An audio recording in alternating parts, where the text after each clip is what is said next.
yang kita sebut dalam perkataan lain, baqa, qidam, baqa, yang zahir dan yang batin.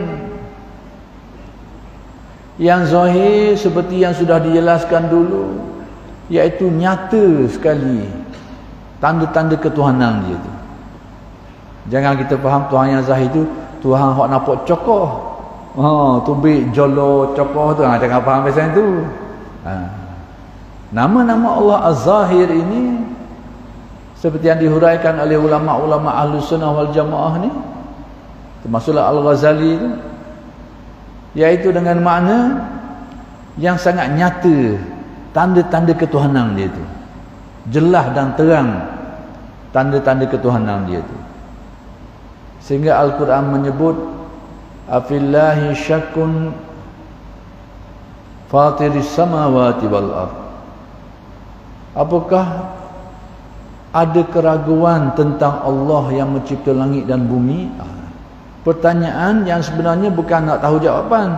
Pertanyaan nak menyatakan keheranan.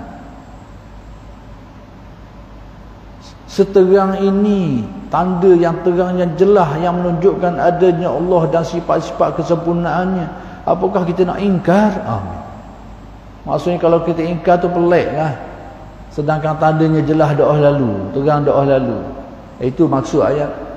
Afillahi syakkun fatiris samawati wal ardh. Apakah ada keraguan tentang Allah sebagai pencipta langit dan bumi? Apakah ada keraguan? Nak kabarnya tak ada keraguan. Tak patut orang ragu pun. Kerana terlalu terang, terlalu jelas tanda-tanda ketuhanan dia tu. Tetapi ialah berlaku juga kekufuran. Kerana ialah bila terang doa lalu ni jadi pinai pun dia kok. Terang doa lalu, jelas doa lalu, spotlight itu kuat doa lalu, jadi tak nampak sekarang pinai. Sedangkan kenyataan sebenarnya jelas terang. Tapi jadi pinai tadi tak nampak. Ingkar, kufur kepada Allah, tidak percaya kepada Allah. Adapun yang batin, ni dua-dua ni nama wal awwalu wal akhiru, itu nama-nama Allah semua. Al awwal nama dia yang tidak ada permulaan, al akhiru yang tidak ada kesudahan, al zahiru yang zahir, al batin yang maha batin, itu juga nama dia.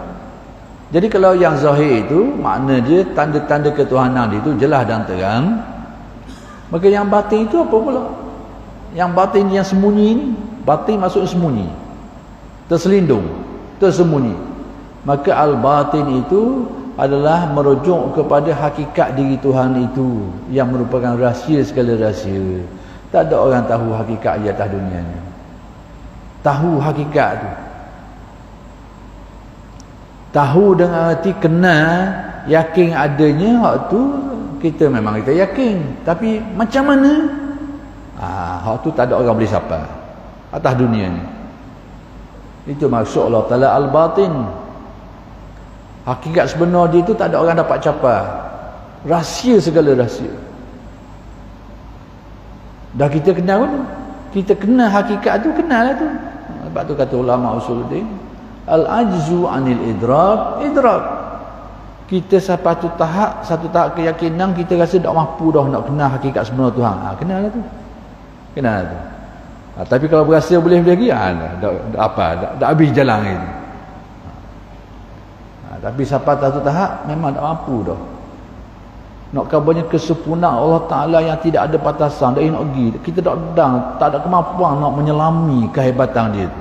Kenal lah tu. Hebat yang tak ada taranya, sempurna yang tak ada taranya. Bila kita faham gitu, boleh lah, cukup lah. Kata Usuluddin, al-ajzu anil idrak. Tak mampu dah nak kenal hakikat sebenar diri Tuhan tu, kita kenal tu, boleh tu, pegang. Itu maksudnya. Jadi inilah perkara-perkara kefahaman-kefahaman yang perlu kita faham tentang Tuhan, tentang diri Tuhan tu. Dah kita kenal dia, kenal atas dalil. Dalil yang menunjukkan ada dia, dalil yang menunjukkan kuasa dia, dalil yang menunjukkan sifat ilmu dia, kehendak dia. Dalil, kita faham atas dalil. Dah macam mana diri dia tu, macam mana kudrat dia tu, macam mana iradat dia, tak dapat digambarkan, tak dapat dibayangkan hakikat sebenar. Tapi kita percaya dia ada. Sebab apa? Kan ada dalil yang menunjukkan ada. Dan macam mana kita percaya dia maha kuasa? Kan ada dalil yang menunjukkan kuasa. Tapi kuasa sebenar dia tu mana? Tak ada orang dapat selami. Kena faham gitu. Kena faham gitu. Ni sebab tu kena mengaji usul dia biar kemah ni. Ni nak bawa jauh ni. Kalau salah pegang sini, dia balik ke lain lah. Macam kita WhatsApp alamat salah lah, nombor lain, dia pergi ke orang lah.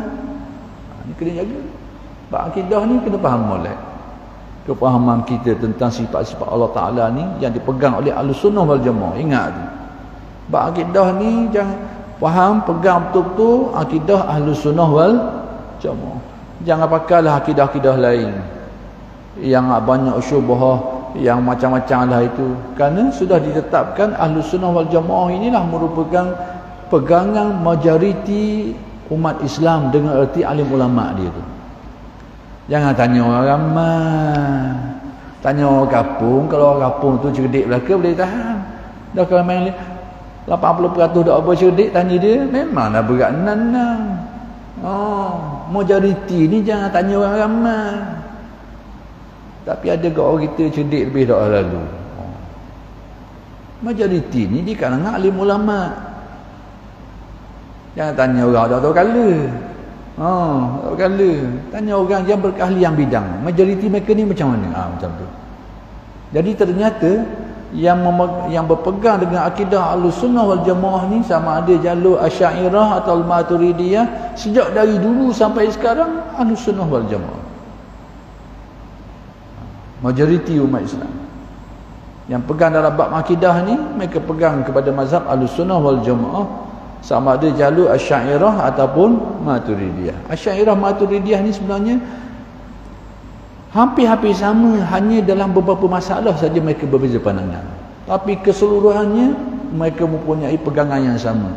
Sedangkan dua mazhab ni timbul tempat yang lain-lain, jauh-jauh. Asy'ariyah timbul di Baghdad. Maturidiyah ni timbul di Bukhara, di Asia Tengah. Zaman dulu bukan dekat. Tetapi kenapa ajaran yang mereka ilmu yang mereka sampaikan, pegangan yang mereka nyatakan sama? Sebab apa? Kerana sekalipun duduk jauh-jauh, tapi sumber ilmu mereka tu akhir kali balik kepada Nabi sallallahu alaihi wasallam. Punca dia tu dia punca yang jelas, yang terang.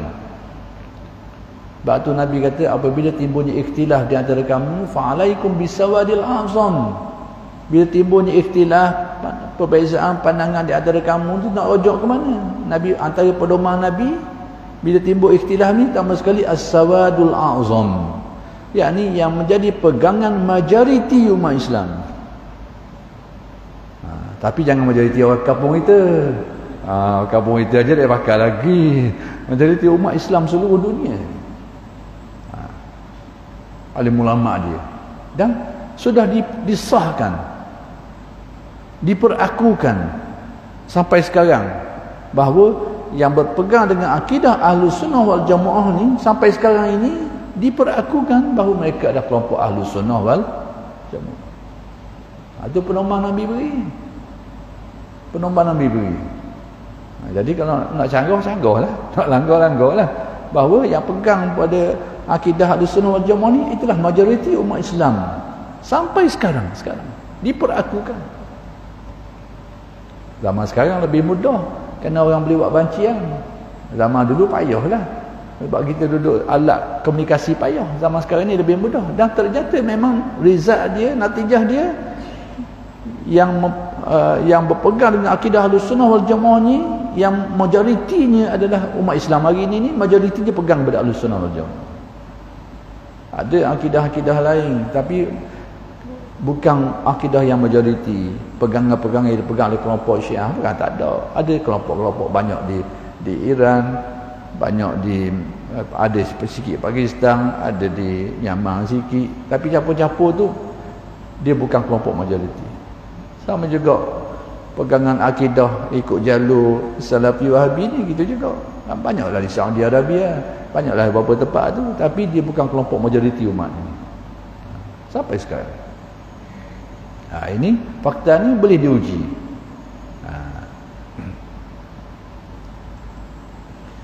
Jadi Allah Ta'ala bersifat yang batin ini, yakni hakikat diri dia itu sangat sembunyi sehingga tak ada orang dapat mengenal hakikat. Kenapa? Kerana kesempurnaan yang tidak ada batas antaranya. Sampai kita tak mampu dah nak capai. Kerana kesempurnaan, keagungan yang tidak ada taranya. Gitu. Kehebatan yang tak ada taranya. Sebab tu Nabi Musa bila dia minta nak tengok Allah Ta'ala, Rabbi arini anzur ilaika, wahai Tuhanku, perlihatkanlah, tunjukkanlah di muka aku ni, aku nak tengok. Tuhan kata, lantarani, mudah nak tengok aku. Tapi Allah Ta'ala beri alternatif. Tapi tengoklah kepada fanzur ilal jabal, lihatlah kepada bukit, tempat yang akan kunyatakan rahsia ketuhananku. Bukan tengok di hakikat dia, hanya kenyataan baru. Bila Nabi Musa tengok saja kenyataan ketuhanan yang Allah Ta'ala zahirkan, sebahagian daripada kenyataan ketuhanan dia, bukan hakikat dia, tak mampu capai. Waktu pun Nabi Musa jatuh berdebing besar tak sekarang. Kerana tidak mampu nak menyelami rahsia ketuhanan Allah yang hebat, yang tidak ada taranya. Biar kita kena faham gitu. Kesempurnaan yang tidak ada taranya. Sebab tu Nabi Musa bila dia minta nak tengok Allah Ta'ala, Rabbi arini anzur ilaika, wahai Tuhanku, perlihatkanlah, tunjukkanlah di muka aku ni, aku nak tengok. Tuhan kata, lantarani, mudah nak tengok aku. Tapi Allah Ta'ala beri alternatif. Tapi tengoklah kepada fanzur ilal jabal, lihatlah kepada bukit, tempat yang akan kunyatakan rahsia ketuhananku. Bukan tengok di hakikat dia, hanya kenyataan baru. Bila Nabi Musa tengok saja kenyataan ketuhanan yang Allah Ta'ala zahirkan, sebahagian daripada kenyataan ketuhanan dia, bukan hakikat dia, tak mampu capai. Waktu pun Nabi Musa jatuh berdebing besar tak sekarang. Kerana tidak mampu nak menyelami rahsia ketuhanan Allah yang hebat, yang tidak ada taranya. Biar kita kena faham gitu. Kesempurnaan yang tidak ada taranya, sehingga manusia ditakdirkan tak ada kemampuan untuk mencapainya benda tu. Tetapi di akhirat nanti, di akhirat Allah Ta'ala beri kelebihan ini. Orang yang beriman dapat mencapainya, dapat benda. Itulah yang dikatakan ru'yatullah, dapat melihat Allah Subhanahu Wa Ta'ala. Bagaimana keadaannya itu tidak ada, kita tak dapat membayangkan. Tetapi Allah Ta'ala menjanjikan bahawa di akhirat nanti orang yang beriman dapat melihat dirinya itu sebagai suatu anugerah dan merupakan nikmat yang paling besar sekali. Tidak ada nikmat yang lebih besar daripada itu. Sebab tu sebahagian ahli tasawuf kata, mereka ni kata kalau tak boleh lain pun tak apalah, tapi jangan sampai aku ni dihalang daripada melihat kepada-Mu. Sebab dia tahu itu nikmat besar sekali. Nikmat paling besar sekali melihat kepada diri Tuhan itu sendiri. Yang dunia ni tak ada orang mampu capai situ. Menurut satu pendapat, tak ada seorang, walaupun Nabi Muhammad sendiri. Tapi ada pendapat yang kedua yang menyatakan ada seorang manusia je yang sudah mendapat benda tu di dunia ini. Satu-satunya dalam sepanjang sejarah sejarah manusia ni, sejak daripada Nabi Adam ni, sepanjang sejarah kemanusiaan ni, seorang saja yang pernah mencapai benda tu atas dunia ni, seorang, iaitu Nabi Muhammad sallallahu alaihi wasallam di malam Isra Mi'raj. Itu saja atas pendapat yang kedua. Itu antara kelebihan Nabi Muhammad sallallahu alaihi wasallam.